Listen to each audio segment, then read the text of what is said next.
Karen? Sagot. From 1 to 5, sino si Karen? Nandun ba siya o wala? 11 ka pa, ha? Nandun siya? Ano na, ano? Wala. Okay. Tingnan natin sa 6 naman.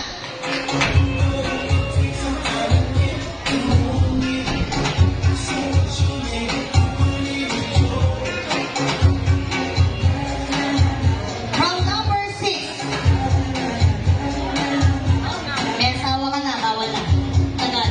Number 7. Number 7. Name 7. Uy, gusto mo si ano rin siya. Number 8. Number 8. Sir, taas ang kamay? 8. Oh. Number 9. Number 10. Okay. Sir, ang sabi mo, wala si Karen sa 1 to 5. Sa 6 to 10, nandun ba si Karen? Number 6. Sigurado ka, sir? Walang sisihan, ha? Sigurado ka? Hindi. Meron pa natitira. Tingnan natin kung sino sa kanila si Karen. Okay, let's start. Number 11. Number 12. Okay, number 13.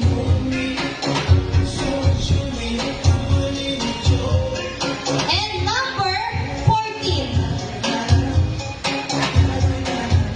Oh, sir! 11 to 14. Sino si Karen? Dun. Sino si Karen? Patay tayo dyan. Hindi mo alam. Bibigyan kita ng chance. From 1 to 14, bigyan mo ako sa tingin mo sino si Karen. 1 to 14, go! First number. 6. Second number. 12. The third number. 14? 14? Gusto ng 14 yun. Okay. Ma'am, okay lang na. Kasi sir, ganito. Pinapili ko kayo kung sino sa kanila si Karen. Ang napili mo, 6, 12, and 14. Kung sino sa kanilang tatlo ang mapipili mo,